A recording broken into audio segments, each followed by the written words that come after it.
There's more to this song, and you will hear it uninterrupted.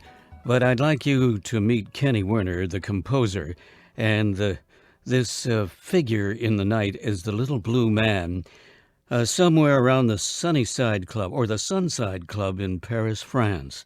Meantime, the artist and the composer are in St. Paul, Minnesota, at the New Artist Quarter. This project with you and Johannes and Ari are something. Well, tell me about it. Well, as a trio, I've always liked to have a special relationship between the three instruments. I don't like I grew up in the time where bands had a sound, and too often a piano trio is just a bass player and a drummer following a piano player around. And I had a trio for 14 years with Ratso Harris and Tom Rainey that didn't get much attention, but it also had a very unique interplay. And after that band ended, I had some very great rhythm sections, but I was still looking for that challenge where each guy is really adding something to a composite sound, and you just get the journey, And these two guys I'd met through various clinics because they're a lot younger than me. One was Johannes was a student at one of the clinics I taught at, and Ari was brought over by another student from another clinic. In both cases, I found they had a lot of creativity and deep groove, but the test is I sort of throw some of these challenging tunes, like the one you're playing there, in front of them, and they knocked it off. So that was about 4 years ago, and the band just keeps growing. That's the other thing I love about it. The music keeps changing, and if someone heard us a year ago, I think it's a different trip now. And certainly this little figure of a little blue man is very inspiring to all of us. Oh, well, that's actually, in Indian mythology or religion or whatever, it's Krishna. In all the paintings is a blue man, and he's small. So it's kind of for Krishna. Actually, it is for Krishna. Thank you for describing that for us. Kenny Werner, I thought I might just go back in time a little bit and touch on just a couple of artists here that may or may not have been a part of your life. Yeah. Here is a pianist that's in almost a symphonic setting, and it's not a game of guessing, but you'll certainly recognize the pianist once we get beyond the introduction. Okay.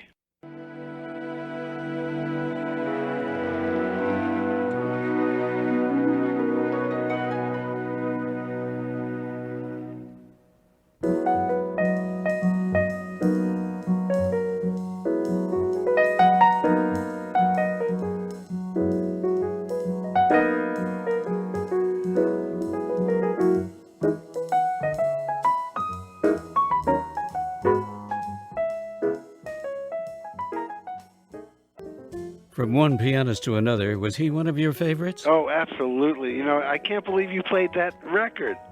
That was one of my all-time favorite records, Bill Evans with Symphony Orchestra. And believe me, there was 5,000 records you could have played that I'd never heard. But that one I wore the grooves out of. That embodies, and at the time especially, just about everything I ever believed in music. The harmony, the groove, the way he plays off the orchestra. And as you were just playing it, I was just wondering, I've never thought this before, but how did he, they didn't really overdub then, and they didn't fix and have too many, tools to fix things. How did he walk in there with such poise and play so classically, knowing that it was on the line with the whole symphony orchestra there, And I know we're talking about Bill Evans, aren't we? We are talking about Bill Evans, yes. He was not only one of my favorites, but I saw him more than almost any other pianist. There were maybe one or two other pianists I saw as much. But when I was at Berkeley, when Bill would come to the jazz workshop, I'd be there every night, and then I'd see him in New York. And I think I'm very influenced by him. There's different aspects of my playing, and there'll be one aspect, and you can absolutely tell that aspect is totally inspired by Bill. One other flash and vignette here. I know that when you were about 11, you were studying classical piano, and didn't you end up playing stride piano on television?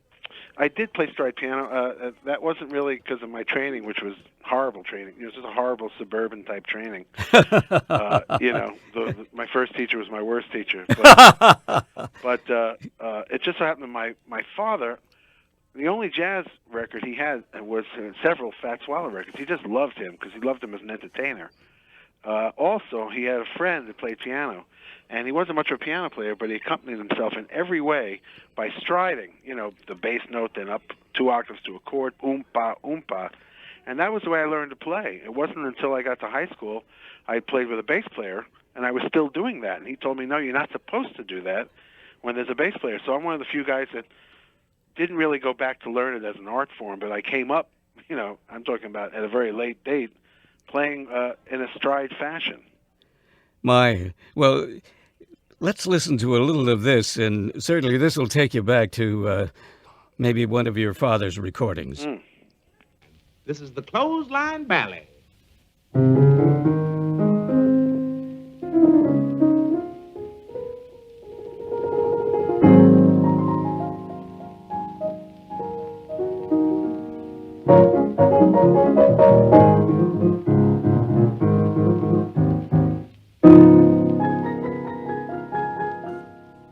Kenny Werner, as you look back in time, what do you say about Fats now? Well, the guy I compare him the most to is Stevie Wonder, because he was such a total personality, plus a singer, maybe not the singer that Stevie Wonder was, but he, the way he understood to reach people, and such a good music, the envy of musicians, yet he was the joy of the public. In that way, he reminds me of Stevie Wonder. He's just one of those great masters to whom it was such a good-natured, and Jackie Byard is another one like this, such humor that wasn't maybe taken as seriously as he really was as far as a pianist. He was very serious, and the only thing that eclipsed him, but it eclipsed everything else, was Art Tatum, who came on the scene just shortly after. And, let's face it, Art Tatum's arguably the best pianist of the 20th century. But Fats Waller, man, the groove, the humor, the clarity, it's a very human music, Fats Waller, and it really reminded me that part of being a great jazz musician is also being able to reach people, not just other studying musicians. I don't know if we're off base here, but here is the Clothesline Ballet with a subtitle, New York City Drag.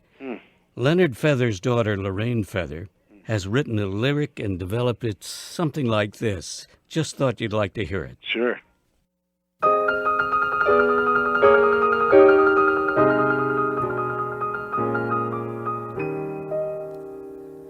Climbing the 5 long flights has grown to be a New York City drag. Why did you hightail it out of town? Bitter December nights are definitely a New York. Well, there is Lorraine Feather twisting that Is that tail. her singing? Yes. Wow, she's really good. I never really heard her sing. I Well, didn't realize she was a singer. and she is composing a great deal of material these days, and she has done a complete salute to one Fats Waller, and she has taken, I don't know how many of those songs, but they're there. Well, I didn't know that about her at all, but also those words were great. They sounded like they were absolutely conceived the same time as the music. And who's the piano player? That was Dick Hyman. Oh, yeah, it would have to be someone like that because he sounded eerily authentic. And a lot of times when young cats do that stuff, they sound so stiff. It sounds like they're playing history, but Dick is actually, that's part of his voice. So that doesn't surprise me. I should have guessed it, actually. That was Dick Hyman. I'm watching the clock, and I know you're due on stand, and I want to thank you for taking time to be with us. And, oh, yeah. Well, this is fun. I mean, you just happen to choose some of my old-time favorite stuff. I actually feel like sitting here in the office and talking to you for a while. I'm enjoying myself. Well, good. I know there are people sitting out front there that want to hear you. There are, actually, yeah.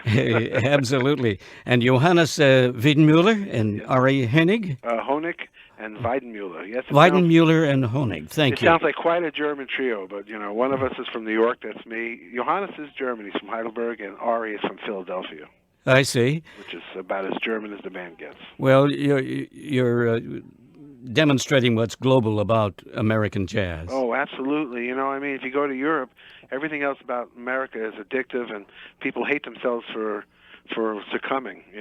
But jazz is actually the thing that they absolutely respect about America. And it's just so amazing when you see that over there, and you realize the neglect over here. It's Yes. an interesting dynamic. It is a kind of a negative, interesting dynamic. Yeah. Well, the monolithic pop world here, it just devours everything in its path. So people have to do a little bit of homework to go out and find the quality that the American experience has produced, and means they have to go out and come to a club once in a while. Kenny Werner, I'm inviting everyone within earshot to get to hear you tonight and tomorrow night at the Artist Quarter, St. Paul, Minnesota, on 7th Place in St. Peter in Old St. Paul. Thank you, Leigh. Thank you, Kenny Werner. All right, take care. Have a wonderful night. Thank you.